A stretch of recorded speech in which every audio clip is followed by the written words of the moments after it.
Salut à tous, du coup on se retrouve pour une nouvelle vidéo aujourd'hui. Donc là on va partir directement à la salle pour que je vous présente un petit peu ma séance haut du corps. Je vais en profiter pour vous la décrire en voix off à côté pour que vous ayez quelques tips pour le coaching, que ça vous aide un petit peu à voir comment je m'entraîne.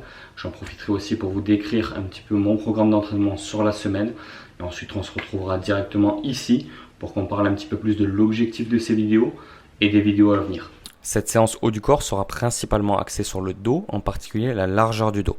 On débute la séance avec du pullover à la poulie haute en tant que pré-fatigue pour le grand dorsal.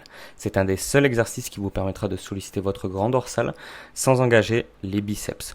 Pour mes points faibles, j'aime débuter les séances avec de la pré-fatigue, ce qui me permet de rentrer progressivement dans la séance, de bien ressentir le muscle voulu pour m'y concentrer psychologiquement par la suite.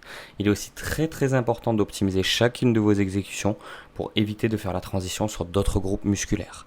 On enchaîne ensuite avec du tirage vertical prise neutre, avec une prise quasiment équivalente à la largeur d'épaule.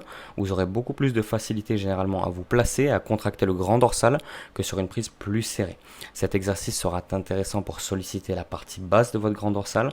Encore une fois, on ne peut pas totalement isoler une partie du grand dorsal, mais on peut plus ou moins mettre l'accent dessus selon l'angle de travail. On termine la largeur du dos avec du one arm step back. Je me mets en position debout pour avoir une courbe de résistance légèrement plus intéressante. La résistance sera plus importante en position étirée, là où le grand dorsal sera le plus fort, tandis qu'en position contractée, elle sera légèrement moins importante, là où le grand dorsal est le moins fort. La courbe de résistance matche donc bien avec la courbe de force. Une fois l'échec postural, je vais effectuer un drop set mécanique, comme on le voit actuellement en me penchant légèrement en arrière pour faciliter le travail et continuer à effectuer des répétitions malgré l'échec.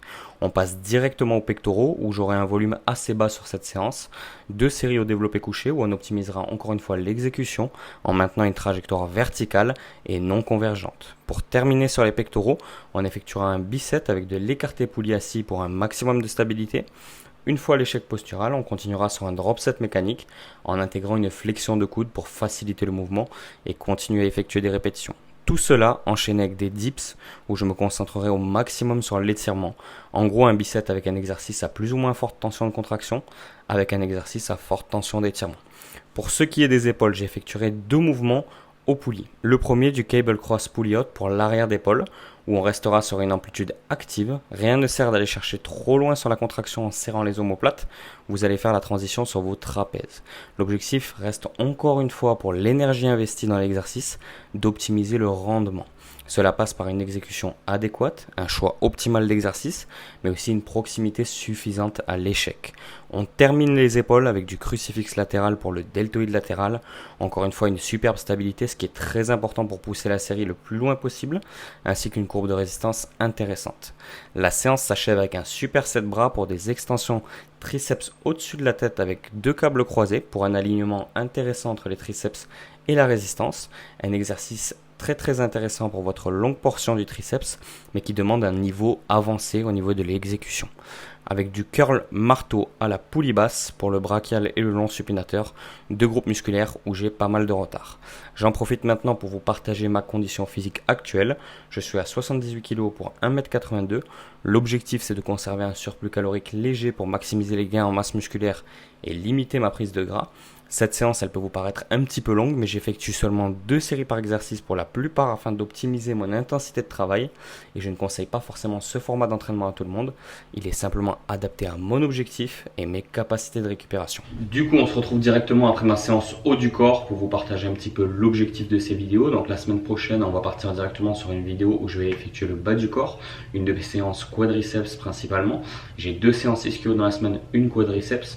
Donc mon objectif c'est un petit peu de vous partager ma programmation actuelle qui est un petit peu spéciale où je vais effectuer les jambes 3 fois par semaine tout simplement pour rattraper mon retard aux jambes. Faire plus n'est pas toujours mieux, mais quand c'est bien équilibré, que le volume d'entraînement est bien cadré, que le choix d'exercice est fait intelligemment, ça peut être très intéressant. C'est ce pourquoi je vais vous partager tout simplement ma programmation et mes progrès au quotidien sur ce groupe musculaire mais aussi sur le haut du corps. Globalement, le haut du corps va être mis un petit peu plus de côté ces prochains jours, ces prochaines semaines pour laisser place à plus de volume d'entraînement sur le bas du corps. Donc on se retrouvera directement la semaine prochaine pour une vidéo sur les jambes. Je vous filmerai un petit peu toutes mes séances jambes. En l'occurrence, ça sera celle des quadriceps. Et surtout, l'objectif de cette vidéo, ça sera de vous partager le potentiel de progression naturellement. Parce que bien souvent, on sous-estime ce potentiel de progression naturellement. Il y a beaucoup de pratiquants qui pensent avoir atteint leur limite naturelle au bout de 2, 3, 4 ans de pratique. Mais je vous le garantis, on peut progresser bien plus longtemps quand on s'entraîne intelligemment, qu'on implémente une discipline sur ses entraînements et qu'on voit sur le long terme qu'on est patient. Donc voilà un petit peu l'objectif de ces vidéos. Je vous dis directement à la semaine prochaine pour ma séance quadriceps. Merci pour votre visionnage. N'hésitez pas à vous abonner ou à laisser un petit like si vous voulez me soutenir. Et je vous dis à très vite.